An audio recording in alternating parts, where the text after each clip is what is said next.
केदाराशी गेला तेथे म्हैसीचा कलप देखिला त्या माझी शंकर बोला रूपे मिसळला म्हैसीच्या रामाय. गयेवरून देव कुठे गेले? केदारनाथ बद्रीनाथ गेले. ते हरिद्वार वरून हरिद्वारवरून बराच लांब आहे ते. म्हणजे आम्ही नाही गेलो, हरिद्वार पण गेलो, बरंच लांब आहे केदारनाथ. गेलो त्या बाजूला. केदारनाथला मोठं शंकराचं मागे बघा हे आलं ती नदी पार करून जायचं त्या बाजूला. बरीच वर्षात आहे. शंकर पासून देवच ना बुडाले होते. नाही. सरलं वाहून गेलं. बरीच वर्षात आहे. बरीच वर्षात आहे. देव केदारनाथला गेलेले आहेत. केदारनाथला देव गेल्यानंतर हे पण 5 पांडव कुठे गेले? देवाच्याच पाठोपाठ केदारनाथला गेलेले आहेत. तिथे गेल्यानंतर देवाने एक म्हशीचा कलप पाहिला. म्हशी एक 500,000 गोलाकार म्हशींच्या कल्पामध्ये देव लपले.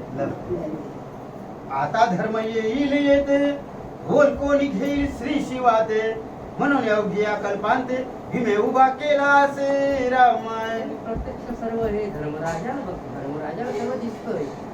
देवाने धर्मराजाने बोला आता देव कल्पामध्ये गेले. आता त्या म्हशींना बघणारा कोण आहे? आपला बलवान कोण आहे? भीमाला सांगायला पाहिजे. धर्मराजानंतर भीमाला सांगत आहे. मग धर्मराज तेथे आला भीमाशी म्हणे शिव कोठे गेला जी या कल्पांत पळाला तुम्ही धरावून गोनी रामाय. धर्मराजा तिथे भीमाच्या जवळ आलाय. ते भीमा म्हणजे देव गेले कुठे?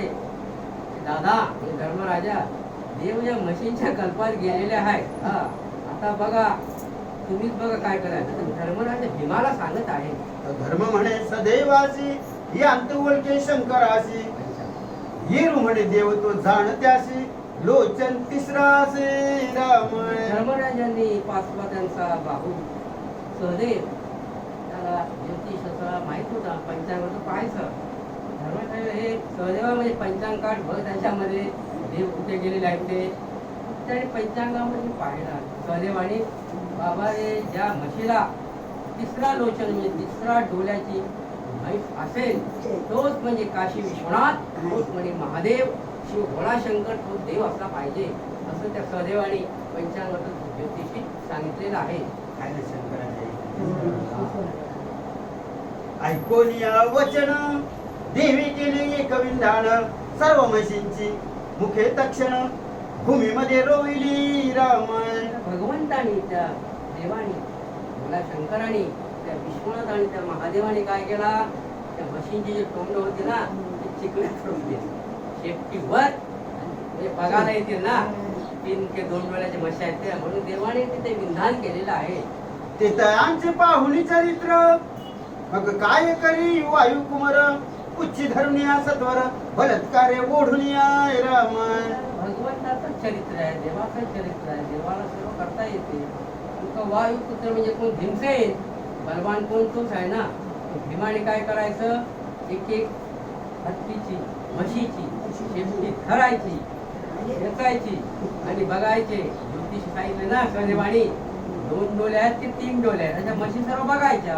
असं कामगिरी कोणी करायची? भीमाने करायची.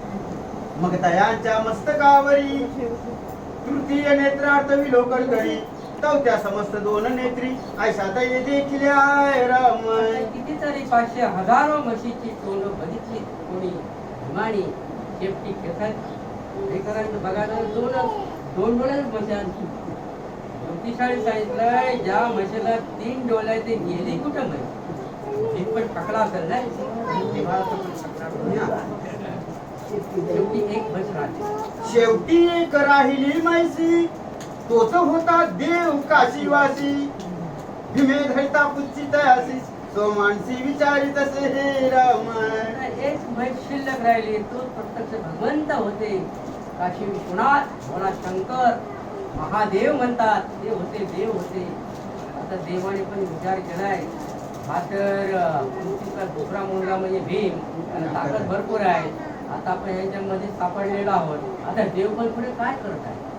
सुटण्याची शेपटीवर साधी ताकद देवाच्या म्हशी काय त्या आताच्या म्हशी नाही त्या त्यावेळीच्या 500,000 किलोची म्हैस असणार.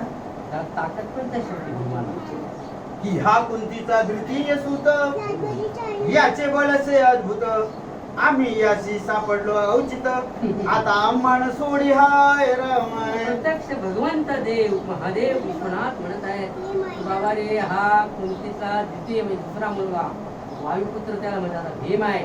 याला बाबा शक्ती अफाट आहे. आता आपल्या हा काय सोडणार ना आपल्या देवपंथी जरा घाबरले हो काशी विश्वनाथ. आता पुढे काय घटना घडली, पुढे काय आता झालेलं आहे. ऐसे चिंतुनी काय केले पूर्वरूप शंकरे धरले. मग अनुक्रमे तयांची पावले साई जणी वंदिली रामायण. देवानी प्रत्यक्ष 6 जणांना 5 पांडव आणि द्रौपदीला दर्शन दिलं. प्रत्यक्ष त्या म्हशीच्या ह्याच्यातून देव प्रसन्न झाले थोडा शंकर आणि देवानी त्यांना दर्शन दिलेलं आहे.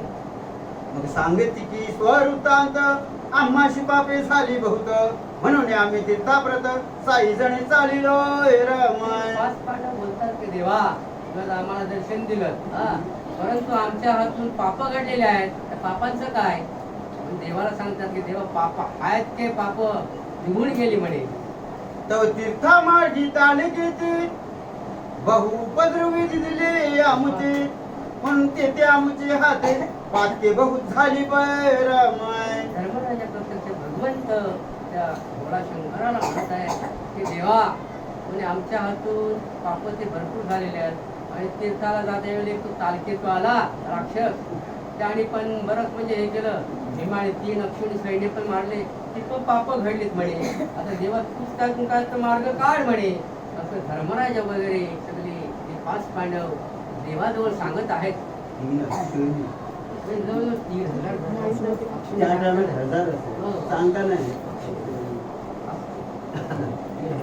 3,000 तरी असणार. होते की 3 लाख 3 लाख होते काय अक्षरी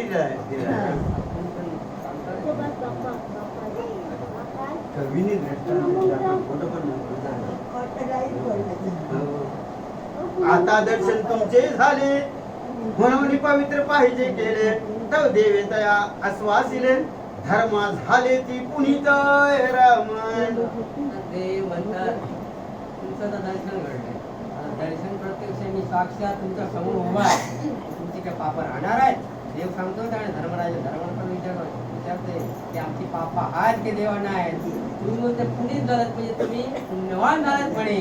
असं प्रत्यक्ष त्या भोळा शंकर आणि त्या भगवंतानी त्या 5 पांडवांना सांगितलेलं आहे. अरे आमचे जेव्हा झाले दर्शन तेव्हा तुमचे पाप गेले पळून. आता तुम्ही जावे येथून हिमाचल पर्वतासी रामायण. ज्या वेळेला तुम्ही जे काशीला आलेत ना मणिकर्णिकेचं दर्शन वगैरे घेतलं तुम्ही माझ्या दर्शन करता आलेत पण तुम्ही देवळातून निघून गेलो तेव्हा तुमचे जे पाप होते ते तुम्ही नष्ट झाले ते निघून गेले. तुम्ही पुण्यवान झालेत म्हणे. आता तुम्ही इथे राहू नका. देव सांगतात भगवंत भोळा शंकर की तुम्ही हिमाचल पर्वत आहे केदारनाथ बद्रीनाथ नंतर हिमाचल पर्वत आहे त्या पर्वताच्या तुम्ही जा म्हणे. असं देवानी शब्द त्या 5 पांडवांना दिलेला आहे. तो गिरी असे अति दुर्घट अनेक नाही पाय वाट कृष्ण सांडून या वैकुंठ पीठ वाट पाहतो तुमची रामायण. गिरी म्हणजे तो पर्वत अचाट आहे भयंकर असं दुर्घट असा पर्वत आहे म्हणे. परंतु तुमचा देव कृष्णदेव कृष्णनारायण म्हणे तुमची तिथे देव वाट पाहत आहे म्हणे. असं शंकराने 5 पांडवांना सांगितलेलं आहे. पुण्य देही तो तेथे जाईल ये रावगे खस्तीला ऐसे बोलून या बोल शिव तत्काल गुप्त झालाय रामायण. भगवंत त्या देवाने सांगितलं ज्याच्या गाठीची पुण्य असेल पुण्य देही तो स्वर्गामध्ये जाईल वैकुंठामध्ये जाईल. ज्याच्या पुढं पाप असेल ते देह म्हणजे त्या पर्वतावर देह खस्तीने देह पडून जातील म्हणे. असं शंकराने सांगितल्याबरोबर भगवंत तिथे गुप्त झालेले आहे. मग पंडुराचे नंदन धर्म भीमादी 5 जण सवे द्रौपदीशी घेऊन झाले तेथून चालते रामायण. पंडित 5 पुत्र 5 पांडव आपली पत्नी द्रौपदीला घेऊन जसं शंकराने देवाने सांगितलं त्याप्रमाणे ते हिमाचल पर्वत तिकडे तीर्थयात्रा चालत पुढे चाललेले आहेत.